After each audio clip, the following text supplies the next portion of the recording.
Slay the Spire is one of those games where I found myself sitting alone at my desk just giggling as I played. Not because it's exceptionally funny, though its well-written encounters can be that, but because some combo of cards that had chanced its way into my hand would just go off, and the result was an absolute thrill.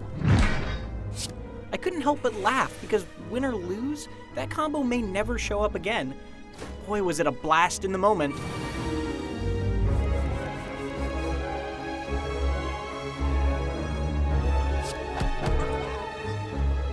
Here's a genre mix you probably haven't seen before. Slay the Spire is a deck-building roguelike dungeon crawler. Don't mistake it for a deck-building game like Hearthstone or Magic the Gathering. Instead, you pick one of 3 varied but equally exciting characters with unique card pools and start with a super basic deck. As you work your way up the Spire, you'll fight increasingly difficult monsters to acquire new cards that slowly build your deck into something better.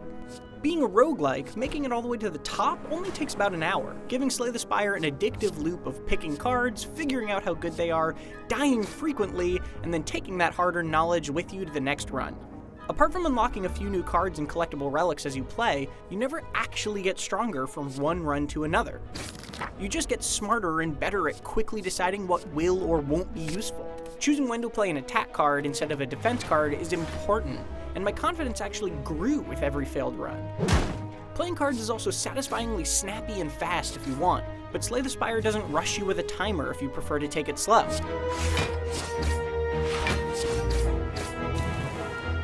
Possibilities feel close to limitless because there's rarely a right choice when making decisions, and each character has multiple playstyles you can try to build your deck around.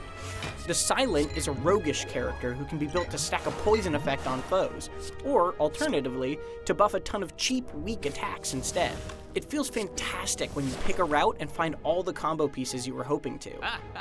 But the interesting and ever-changing challenge of Slay the Spire is how you adapt your strategy based on what is actually offered to you along the way. A perk of short runs means that if you don't find what you want, it's not too hard to brush off an unlucky loss and try again. Each of Slay the Spire's enemies has a variety of unique attacks and abilities, making them challenging puzzles to solve in their own right.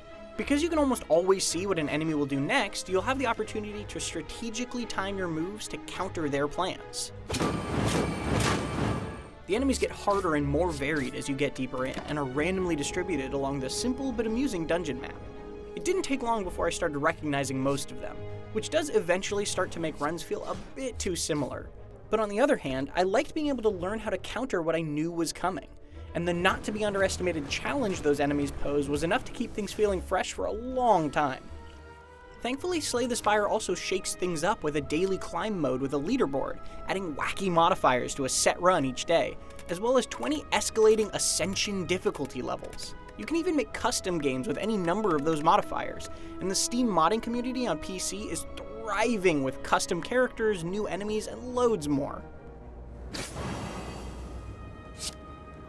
Slay the Spire takes some of the best parts of deck-building games, roguelikes, and dungeon crawlers, and mixes them into a wholly new and extremely satisfying package.